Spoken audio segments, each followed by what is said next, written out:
If I could get all of the teens and leaders to come up here, please. This is going to be your time. So,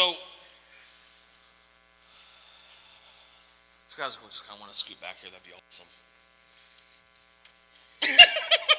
Leave it up to my daughter.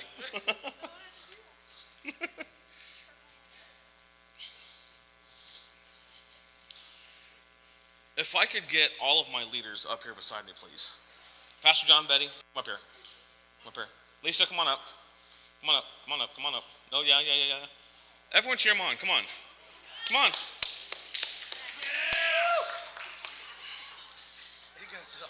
That's all right. That's all right. First off, I'm going to turn around here. My back's going to be to you guys. Is that okay? Awesome. First off, I just want to say thank you all so very much. This whole week would not have been possible without your sacrifice, without your dedication, without your love of all of these teens. So first off, from the very bottom of my heart, thank you all so very much. There's no way I could have gotten through this week. There's no way this week could have happened without you. So thank you very much. Can we just give them all a hand, please?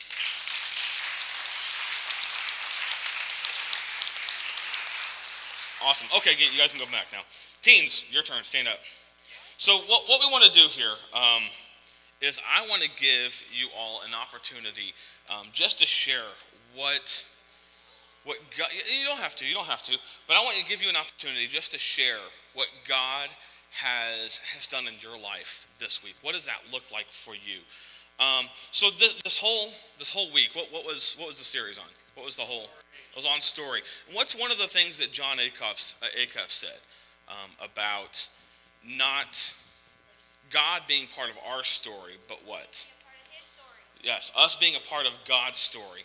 And if you really think about that, God's story is so much better and so much more powerful than any story that we could ever write or we could ever create.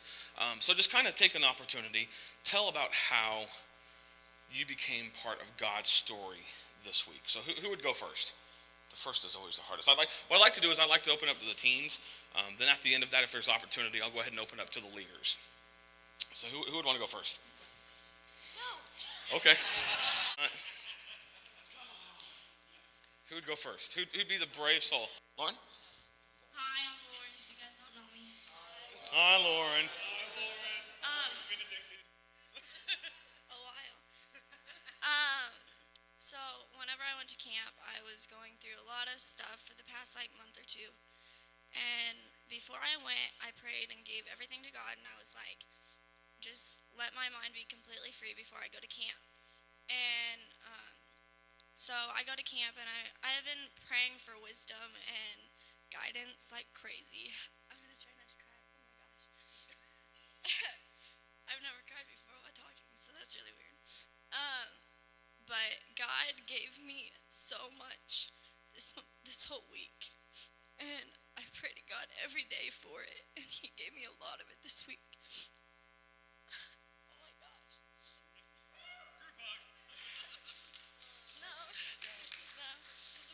The speakers were amazing. Like they spoke like it was like they were speaking to me. It was great. But the worship and everything was great too, but I couldn't have got through this week without my leaders. And all these people behind me are amazing. So yeah, I'm going to stop before I start crying again.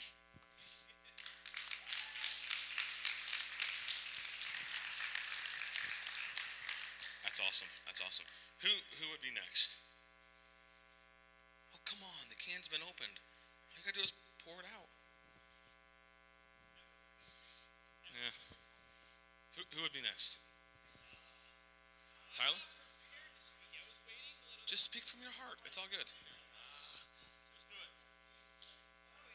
That was rude. She just shut up and go. Okay. Hi, I'm Tyler. I've been addicted for 2 years.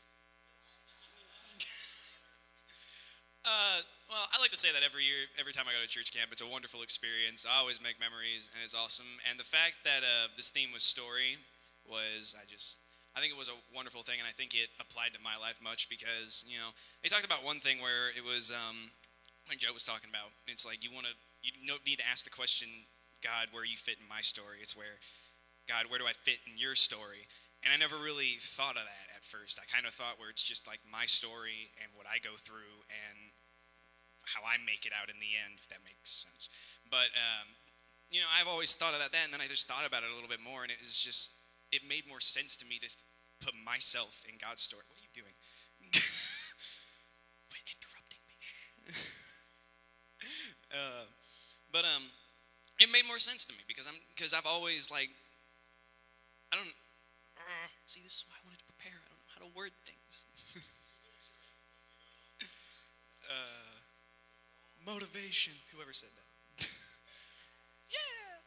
No, it was just a wonderful thing though. And after thinking about it, where it's just like, where do I fit in God's story? It just made me realize that, there are people out there who, when they talk their testimony, there are some they also talk about this, there are some that's just like, they go through all these trials and tribulations, come out the end there with Jesus, and those others who have the stories that they think is boring, but at the end, it's really not. It doesn't matter because it's all God's story, and it all has, a meaning in all. And it made me realize it's just, with you being part of God's story, you have more, purpose and meaning than just being in my story, whereas everything I went through, it was all by me, and we as humans always fail.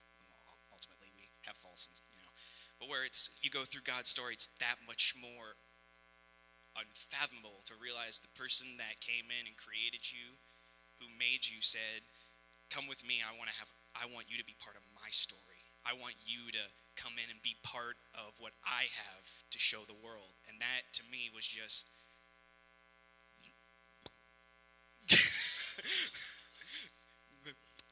I mean, it is. Just the thing, the person who came in and created you, who sent his son to die for you, is coming in and is just like, hey, be part of my story. Let me use you to show the world how it's incredible. It's unfathomable. And the speakers were amazing. John A. Cuff. That guy's awesome. I love that guy. And it's going to kill me if I don't remember all the rest of the names. B. Wilson? Pete Wilson. He was awesome too. And wasn't he... It was funny, and Brooklyn, thank you. It was funny because Pete Wilson, someone told me, I can't remember who it was, but he was Justin Bieber's pastor. He wasn't? Oh, that's Judas Smith. Okay. Well, yeah, close enough. Okay, that's what I heard. Okay. I don't know, I'm just recalling. Like I said. All right, I'm done. That's awesome. That's awesome. Who would be next? Anybody?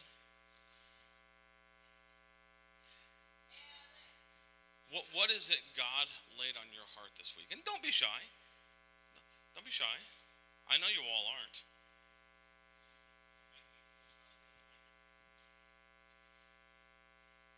Nobody else?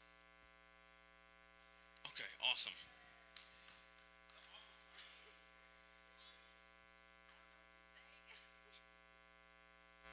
Okay, whenever I went to camp this week, I didn't really know what I was going in for, but it was amazing. I learned a lot from the speakers, and before I went to camp, everything that I went through, I figured that I was going through it by myself, but I realized this week that He's with me, and that I can just give it all to Him, and everything will be okay. Asked everybody to have prayers of my dad in my prayers because he's going through a lot right now. And just this week, I've realized a lot. And the worship was amazing. And God's amazing. Very well said. Very well said. Who else? All right. Okay, so one of the biggest things that stuck out to me that I remember, on the top of my head, is I don't know the name of the speaker. I think it was John Akoff or something, but he showed this picture of him and his son, who was walking this bridge, and his son was really little, and he really, really, really wanted to walk it alone. And right behind him was him, and he's have his arms out, just in case he falls, he'll be there to catch him. And he's like, even though my son's legs were shaking and he was trembling and it was hard, I was always right there to catch him if he would have fallen. And it's like, that's the relationship with God, that even though at times it's really hard and you feel like you're alone, if you actually do fail, God will be there to pick you back up. And yeah. That's awesome. Awesome. Who would be next? Cece, you're being pointed at. I want to give all the teens an opportunity. Okay. I like doing this stuff. Yeah, go ahead. Something I learned this week was I've been going through a lot in the past 6 months, so it really distracted me from everything, and I was just really excited to go to camp and focus on Jesus and make new relationships, and it was just a good time. I learned this week that it's okay to not be okay, and when you're not okay, there's so many people, like my youth group, to help me out through it, and God. The worship was amazing. I gained a lot of new closer relationships especially with my group, Wendy and Carly, Helen and Allie, and Cassidy too. Yeah, we got these shirts made. Overall, yeah, I messed up my name on my shirt, but that's okay. I don't know what to say. I guess that's it.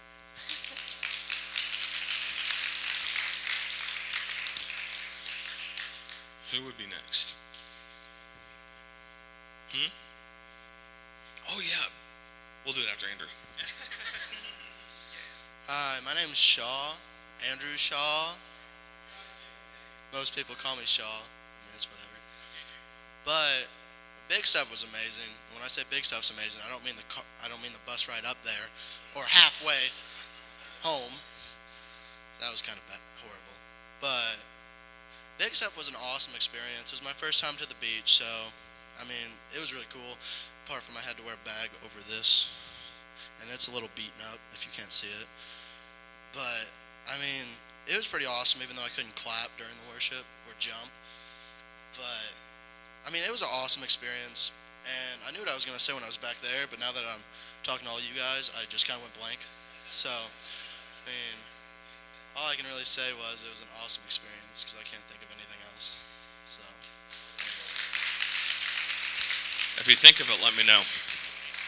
So, what was it? Was it Wednesday night?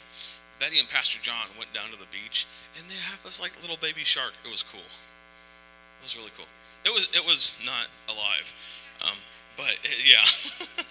Wanted to make that point. They weren't down there wrangling sharks.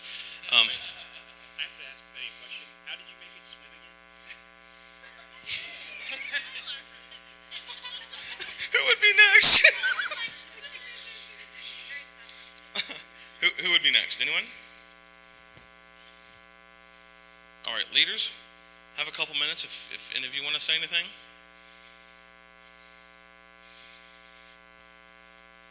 No? Okay. Hello, I'm Brian. Most of you probably know me. Yeah. I thought, I've been here since the start of us going to Big Stuf, and it's been great. Every year, there's always something amazing that goes on, happens. They always have great speakers. They always have amazing worship time. They don't chintz on any of that.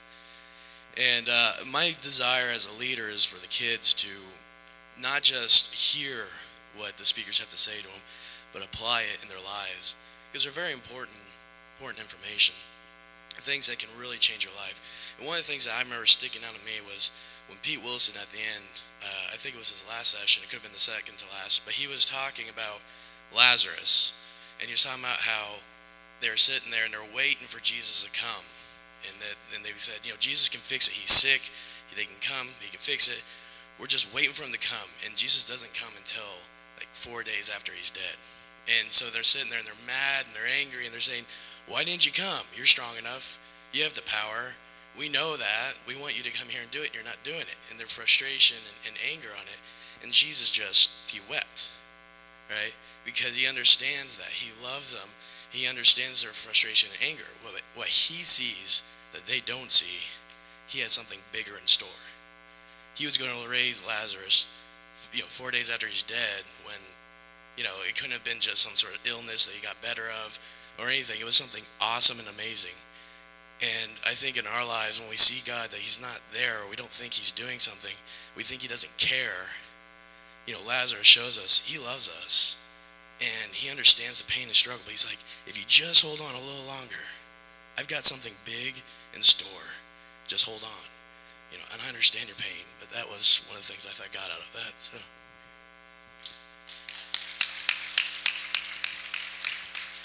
I love what Brian shared.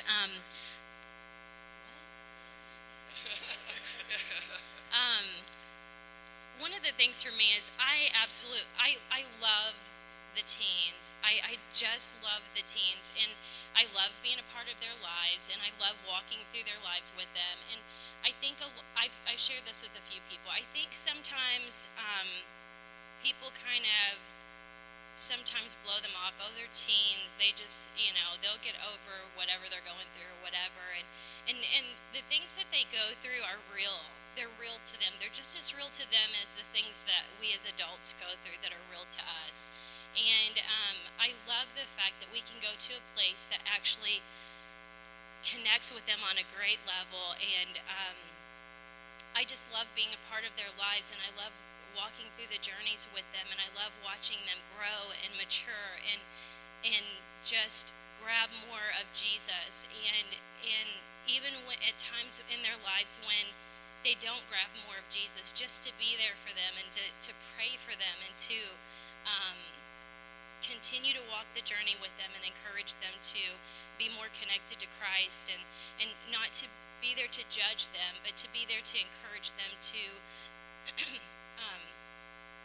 get back connected to the source, the center of their life. And anyways, I love you guys, and I appreciate you guys so much, and I love walking through your journeys with you.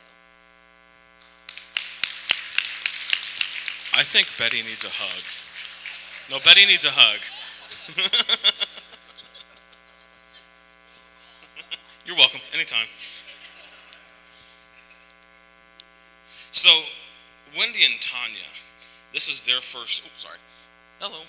This is their first year coming to Big Stuf. And they came as leaders, which brings on its own unique set of challenges and just opportunities just to make a difference. So let's give these two a hand for surviving their first year at Big Stuf. All right, here you go. I set you up. Thanks. I just first of all want to say thank you to my husband for giving me a week to be with all these awesome people.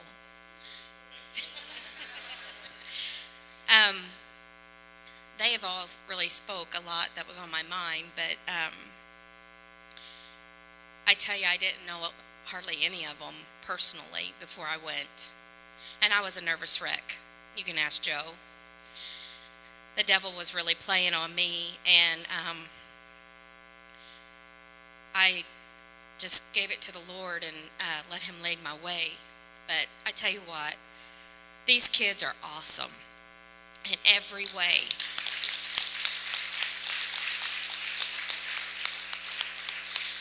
I'm walking my own story, making my own story as I go, and Big Stuf just really hit home, and everything I needed to know and hear on my walk. But I tell you what, these are just the best teens, and they're just blooming from the inside out, and I am just so happy I got to experience that with them.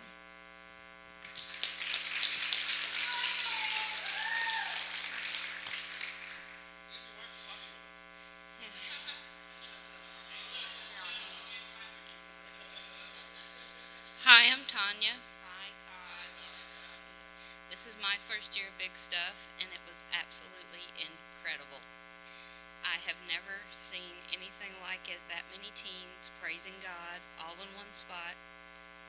It's unbelievable. And my life is forever changed because of it. The speakers. Pray. the experience.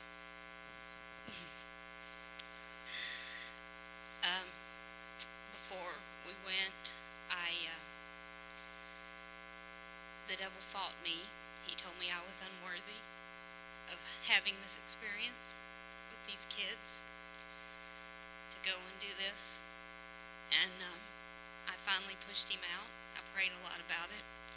And once I got there, God told me, to go, and he wanted to use me, and he would take care of everything. And boy, did he. I had the most awesome time in praise and worship. I was right in there just giving it all, and I'm forever changed that I will never, ever let circumstances or whatever's going in my life ever stop me from doing what God wants me to do. Ever. I will press on for him. And these kids have changed my life also in the experiences we've had this week. Satan, was running up and down that beach because he didn't want these kids to have what they have. If he can get our youth early, he'll try. But these kids overcome this week, and it was amazing. That's awesome. Thank you. Thank you. Anybody else? I don't want to leave anyone out. Luke?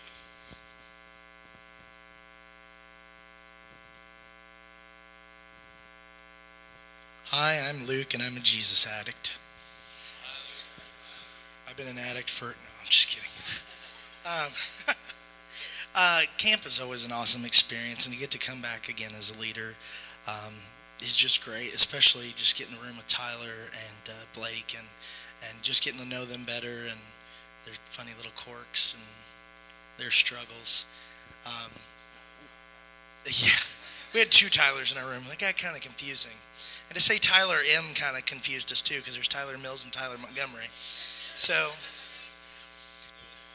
I'd say Tyler, and every time they go, what? And both of them, like, wrong Tyler, that Tyler. But anyways, there's a lot of interesting things that we got to learn at camp. And, like Helen said, that whole thing with God just being right there, even if you don't see him. He's right there ready to catch you if you fall. There's some other things too, like one of the speakers was talking about his son. He said, my son, when he was real little, he said he had a really big head. And he said, so it kind of made it hard for him, like at first when we were teaching him to walk. And he said, he kind of grabbed the coffee table and he stood up. And he said, I think it was by accident that he walked, because his head went forward too far. And he had to like brace himself from falling. So kind of took a couple steps and fell on his face. But he said, the funny thing is, he said, do you think I yelled at my son? He said, when he fell.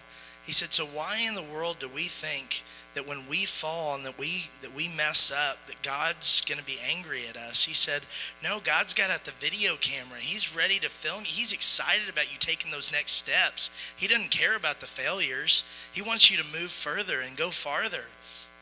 And that was one of the things that stood out to me, as well as he's also talking about, I think it was his son, the same guy, same son, I believe, who he said we rented out a beach house, and he said we were going to take him out to the beach, and we're going to have so much fun. He said there's kind of this dune right in front of the beach house. So he said really you couldn't see it until you went over that dune.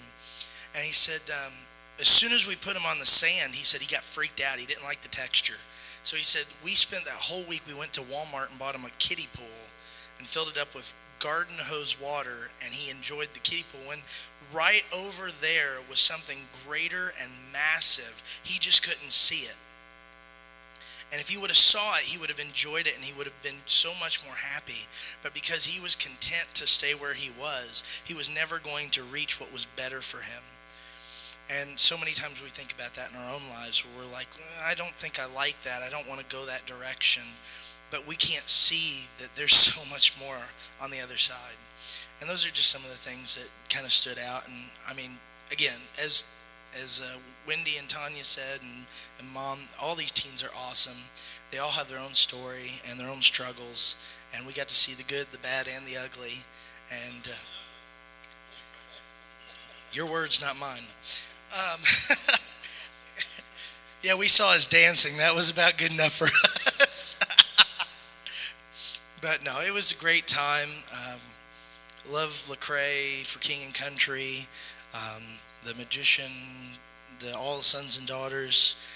Just awesome time of, yeah, Skit Guys, always great. I got to shoot a video with Eddie. Okay. All the Kids World kids, you will see what I'm talking about. But anyways, it was just a great time. Love hanging out with these guys. And though we also had our struggles on the bus, we can agree that the half of the trip back was the best ride of the whole trip, right? The redneck air conditioning we made in the front, yeah. All right, well, I guess that's about it for me.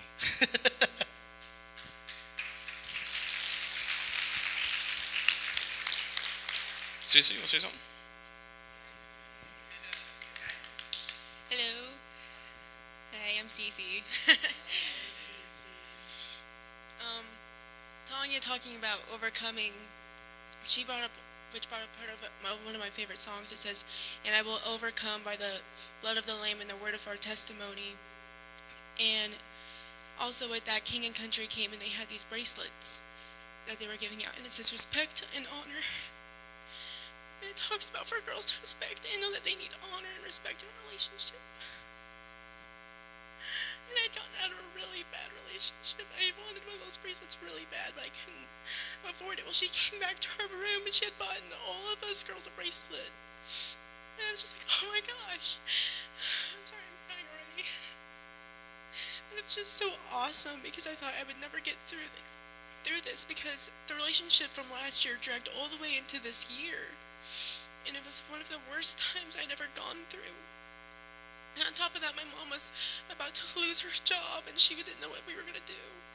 And then all of a sudden, she got a phone call one day, and she got a job opportunity in Lexington, Kentucky. And she was in the plant, and she was only making maybe $13 an hour. And then she got a corporate job opportunity, paying almost $20 an hour in Kentucky, and she took it. And since we've been down there, we haven't been struggling, and I didn't know if I was going to be able to make it to camp, and she figured it all out, and I was able to go to camp this year, and I was so happy, and I was so relieved. And since we've moved, I felt like this big luggage that I was carrying was just dropped.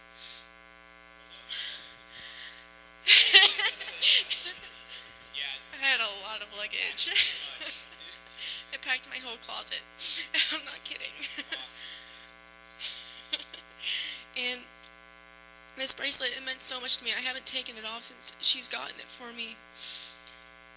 And I got to room with 3 awesome girls that I really didn't expect to be in my room this year from last year's happenings. And when they were in my room, I was like, let's see where this goes. And it went great. I enjoyed spending all the time with them because I got to learn more about them and who and how they were. And it was awesome. They're great girls, and I'm so happy I got to interact with them this past week. Sorry. And worship was amazing, as always. It always is. And it doesn't matter if you're in the very front row up against the stage or if you're in the very back where you can't even see anything. It's always going to be awesome because it's worship. And it's not about the band that's there. It's not about who's around you. It's about getting in the presence of God. And it's something I had to learn this week is it doesn't matter who's around you. It doesn't matter who you're with. It's just between you and God. It's a personal relationship between the two of you. And you don't need someone else to be there like right next to you because he's right next to you and he's all around you. And it was such a great week. Like I can't even explain to you how awesome it was. Last year I talked 3 times. That's what Betty just told me. She's like, you talked 3 times last year. And I was like, well, I guess I'll talk 1 time this year. But it was great. And I was really stressing throughout the week because my mom's by herself right now. Whenever I'm not there, she's by herself because my sister's moved out. And I was stressing so much, and I was agitated, and I was worrying the whole time. But one thing that last year I was struggling with was panic and anxiety attacks. And this year I was like, I really don't want to have another one. And I didn't have one since last year, and I didn't have one this week either. And it was such an amazing thing. I was like, yes. And just feeling free and not so tensed and inside a shell and just you can't go anywhere or do anything, feeling like you're in bondage the whole time. And feeling free after that is the most amazing feeling you could ever feel. If anyone here's ever dealt with anxiety or panic attacks, it's not a fun thing. It's something really hard to get out of. but getting out of it is one of the most amazing things, and I think the only way to get out of it is through Jesus Christ and spending time with him every day, whether it's by yourself in your room or just going outside and sitting outside by yourself, just one-on-one with God is an amazing thing because you just get to let him in. And I've struggled with letting people in, so letting him in was an amazing thing for me.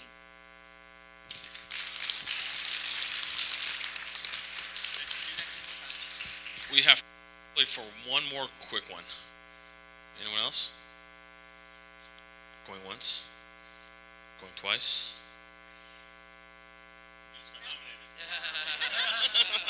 You just got nominated, Cheyenne. Oh, I can. Okay, all right. All right, well, if you guys can all take your seats, please.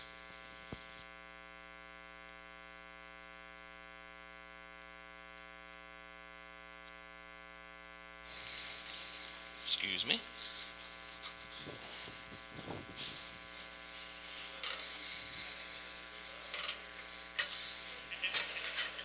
So, as we wrap up our student takeover, one of the things that I want to say is I want to thank each and every one of you for your prayers, for your support, both physically, mentally, and spiritually, financially.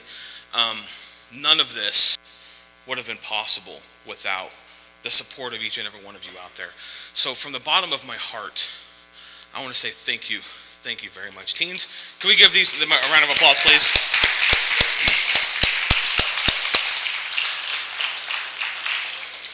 I hope this timer wasn't the time that I had to stop, because we're in trouble. So I hope this timer wasn't the timer that I had to stop.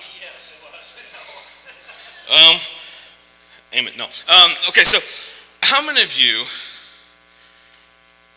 know that there's a time and a place for everything? If you, just raise your hand if you know there's a time and a place for everything. And what I mean is there's some things that are appropriate for one place that may not be appropriate for another. Like, for example, teens, if you want to break up with your boyfriend or girlfriend, taking the microphone at youth group and doing it may not necessarily be the best way to handle it. Not quite the right place or the right time. Or you feel like doing a ballet, which is kind of coincidental, given my Monday night video. Math class may not be the appropriate platform to do that. So this last week, we've heard a lot about stories. Let me start off by telling a story. When we were growing up, how many of you remember when Sears sold toilets? You guys, anyone here remember that? No? Tyler's the only one? Okay. All right. Well, once upon a time, Sears sold toilets. My older brother was sitting on a display at one point. And I don't mean he just sat down. He filled the toilet bowl up, if you know what I mean.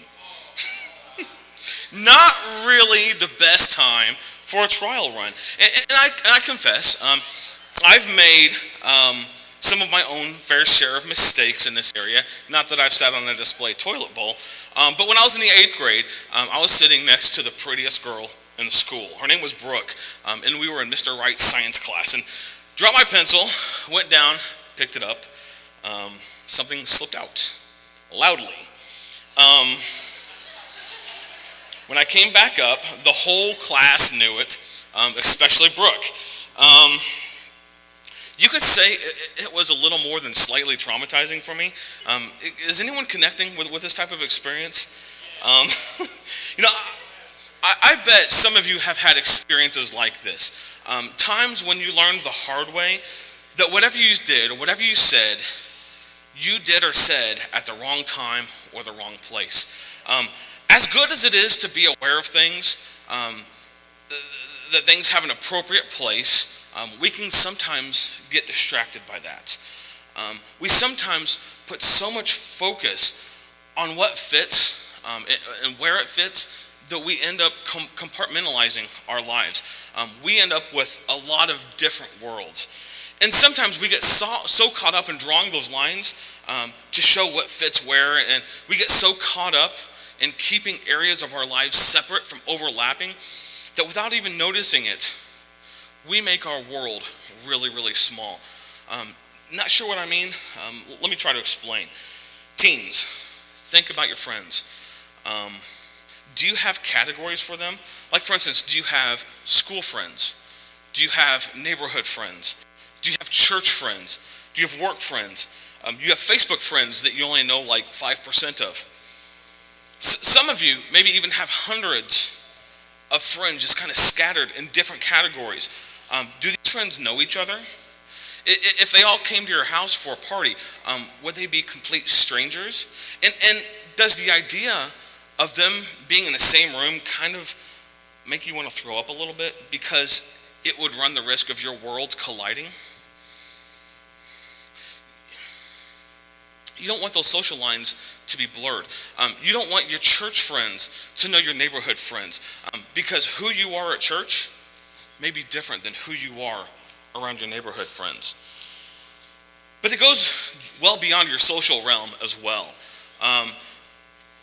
The reality is that we draw lines in many areas of our lives. We begin to believe that there's a time and a place to be ourselves, and then there's a time to put on a mask with certain people in certain places of our lives. We act like one place here, and we act like something different here. Or we choose when it's appropriate to be nice to people, and when it's not to be. Maybe we're nice when it benefits us, and beyond that, not so much. Or maybe you choose to only think about God at church. You don't see the need to think or talk about God in other areas of your life. When you're at youth group, when you're at camp, you're all about Him. But when you walk out this door, this is where you leave God, or you leave God in Daytona Beach, Florida. He doesn't exactly fit in other areas of your world. You may have never really thought about this before, but when we work it so hard at keeping the lines crisp and clear about what belongs where, we're compartmentalizing, we're taking certain areas of our lives and just stuffing them in Tupperware and shutting that lid, we become inconsistent. Our lives begin to be disjointed. It's like the saying, and if you know this saying, finish it for me. What happens in Vegas, only Cody. No, you're right. What happens in Vegas stays in Vegas. And the reason why that slogan has worked as long as it did, it is people related. You know, they wanted to feel that whatever they did in Vegas stayed there. They could be wild, they could be crazy, they could be unwise, they could be stupid, and believe that when they got back to their normal lives, their family lives, their professional lives, there wouldn't be any fallouts. And they felt that they were safe. They wanted and needed to believe that what happened in Vegas stayed there. And if we aren't careful, we begin to adopt that same philosophy in our lives. What happens at work stays at work. What happens at a friend's house stays at a friend's house. What happens at home stays at home. Even what happens at camp, what happens at youth group, stays at camp or stays at youth group. And not necessarily because anything bad has happened, because we think everything should remain separate. God, there's a danger in being disjointed and or fragmented like that. God wants you to be whole. And He wants you to be part of being whole in all of your compartmentalized worlds. He wants to be there. He doesn't want to be checked in at the door. He created you to involve Him in your whole life, not just a random part of it. So the question is, how do we go from God being a fragmented part of our lives to intersecting at every part of our lives? We're going to open up our Bible today. If you don't have a Bible, it means you're just going to have to read it up on the screen, and that's okay. Should be pretty easy. But whether or not you have a Bible, I want you to write these chapters down. We're going to be in John chapter 8 first, and then we'll be in John chapter 9. So, in hopes of understanding the question of how to take what we hear in church or how to take what we heard at camp and make it so it doesn't just stay at church, it doesn't just stay at camp. I want to look at a couple stories in the New Testament that involve encounters with Jesus. Let's first turn to John 1:11. So I'm going to John chapter 8, my bad.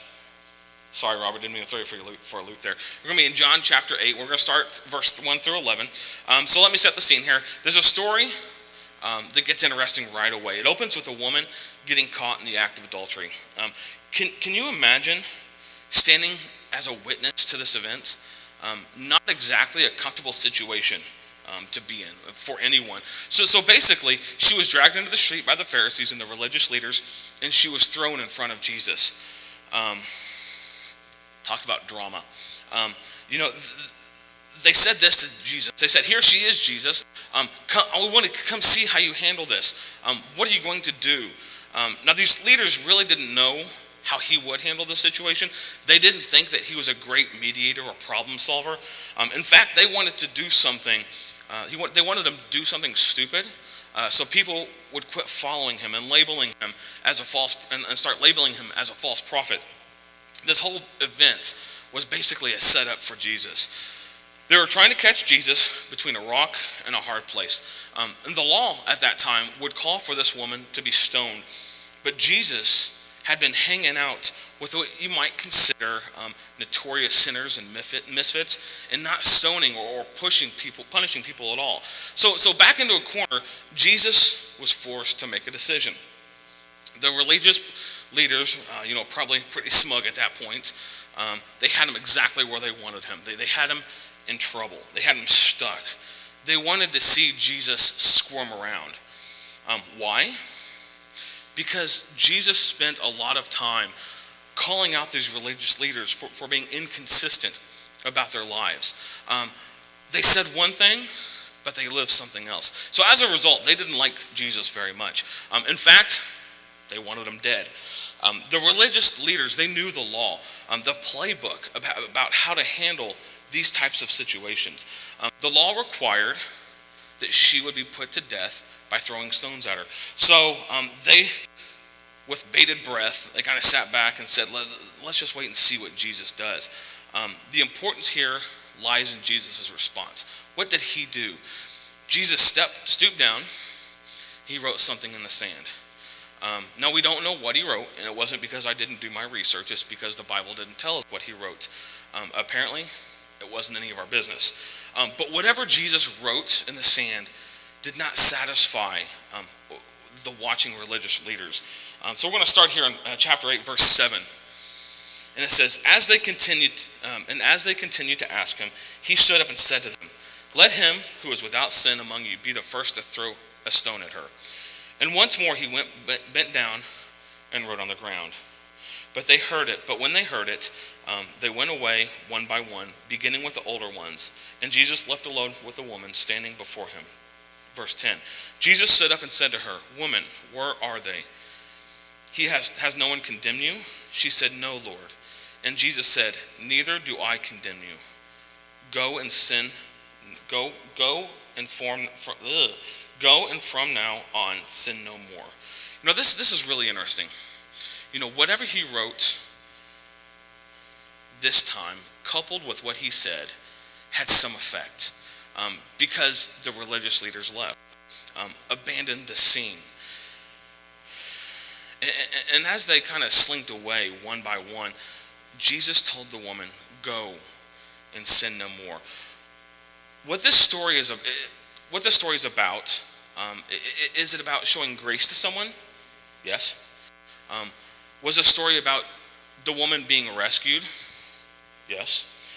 Was the story about realizing that we're all sinners, that none of us can stand in judgment of someone else without being confronted with our own sin? Absolutely. But for this woman, it was more than just about that one moment. And here's what I want you to take notice. I want you to take notice that Jesus tells this woman, apart from just teaching unspeakable grace, he tells her to go and sin no more. No more. See, this was about her entire life. When Jesus said, "Go and sin no more," he was saying that this was about more than feeling safe, feeling rescued, feeling forgiven for just today. This is about what happens tomorrow, and the next day, and the next day. This was about Jesus, taking what Jesus had done and living her life in light of the message she had just been given. Because the next day, the woman had a choice to live differently. She had a choice to respond differently to men. She had the challenge to take what happened yesterday when Jesus spoke the words of forgiveness and mercy and let it affect throughout every part of her day. How she processed emotion, how she processed every desire. What happened in that courtyard wasn't supposed to stay in that courtyard. What happened in that moment wasn't supposed to stay in that moment. What happened to the woman, it isn't much different than what happened here at church camp last week. Camp ends. You have to ask yourself, what now? What happens now that I'm back to my normal life? It's easy to feel safe, and it's easy to feel rescued and forgiven at camp. But what happens when you go back home? What happens when you go back to work? What happens in August when you go back to school? Do you go back to home or school or work your same old self? Or do you work? Or do you work at bringing what happened to you at camp back into the world with you every single day? In another encounter, written in John chapter 9, Jesus was walking along and saw a blind man behind that had been blind since birth. We're going to start in John 9, verse 2. And it says, "And his disciples asked him, 'Rabbi, who sinned, this man or his parents, that he was born blind?' Jesus answered, 'It is not that this man has sinned or his parents, but the great work of God might be displayed in him.'" Jesus healed him. A man who had never seen anything, his own face, his own parents, the world that he had functioned in, he was suddenly able to see. So this is this just a personal moment between him and Jesus? Was it a gift that was intended just for solely him? No. Jesus said that this amazing thing was done in this man's life so others could see the power of God in him. What happened on the side of the road wasn't supposed to stay on the side of the road. What happened in this man's life wasn't supposed to just stay in this man's life. After that moment, the formerly blind man, he could have just blended in with the rest of the world. He could have gone on with his life and told people he simply got better. He could have even met some new friends and kept the story of his past secret. Nobody could have known he was blind if he just went on and made some new friends. But instead, when Jesus asked what happened, Robert, I don't think I gave you this verse, 9:11. The man called Jesus made mud and anointed his eyes and said to me, "Go to Siloam and wash." So I went and washed and received my sight. People questioned him. They questioned his parents. They weren't curious. They weren't skeptical. They weren't just curious. They were skeptical. They grilled him. They wanted the details. They wanted specifics. And the thing is, it probably would have been easier if the man just kept quiet about Jesus. It definitely would have kept people off of his back. Maybe you can relate. Sometimes working at being what I'm trying to say. Sometimes working at being what you hear at camp into our world seems more difficult than you thought. Sometimes you feel like your efforts are foiled again and again and again, and things are just plain hard. Harder than you think they should be. Maybe the next day isn't so great. Maybe the next week isn't great.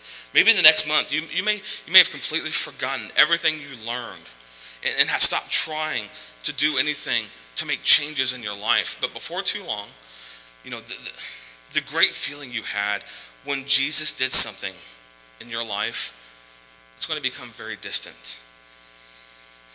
This easily could have been the case in the man that Jesus healed. But it didn't stop him. The man kept telling people what Jesus did. He didn't understand how Jesus did it. He didn't know why Jesus chose to do a miracle through him and use his story. But the man knew what had happened to him. And he wanted to let people know what Jesus was able to do. So for many of us, camp is different from any other place we've ever been. Do you guys agree to that? Camp's different. There's awesome worship. There are tons of people with a common interest to talk to. There's great fellowship with one another. People are making connections in small groups. You feel close to the people in your small group.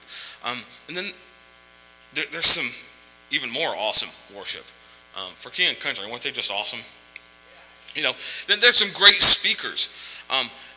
And that person is saying some really great things that make a lot of sense in your life right now. And these things sound like something you want to do. You want to get close to God. You want to make a difference in the world. You want to feel a sense of purpose, and you want to feel a sense of direction. Maybe you even pray. You cry out to God. Your friends join you. There's this great moment of closeness. Closeness to God, closeness to others. And then you leave camp, and now we're home. And sometimes it takes a few minutes before you start to notice things are different. Things at home, they might be tense, or they might be too silent. Your dad may be grumpy. Your mom is on you about helping around the house. And the next day, your friends start acting weird. Or something happens with your dad's job. Or someone gets sick. There's just drama in your life. And you begin to look back at this time together and you think, why can't I just stay there? I can't wait until the next camp rolls around to get away from all of this. And yes, I do want you to be excited about church, and I do want you to be excited at camp, but I also want you to know that what happened in Daytona Beach was never meant to stay there. What happens at camp was never meant to stay there. It's supposed to spill out in every area of your life. It isn't just about you and God. It isn't just a place to escape and feel close to God, a place for him to make you feel better about what's going on in your life, and then you leave your life and it goes on just how it was before. It's great to feel close to God while you're there, but it can't stay there. It cannot stay in Daytona Beach. We need to be walking into all situations in our lives with peace and the love that we experienced in Daytona Beach. It's about honoring God in all relationships, the easy ones and the difficult ones. It's about living these truths in every place, at every time, not just when it's easy, not just in Daytona Beach. What happens there, what happens here at church, what happens in youth group, it isn't supposed to stay here. What happened at camp can happen in your home. What happened at camp can happen on your ride home, unless you don't have air conditioning. What happened at camp can happen when you wake up tomorrow with your friends, with your parents, with your ex-friends. Because the same God who met us in Daytona Beach is the same God who will walk through every part of your day with you in the present, even if it doesn't feel that way. It may not feel as intense. It may be hard. But the things you experience and the things you learn at camp affect how you live in every place and every time of your life.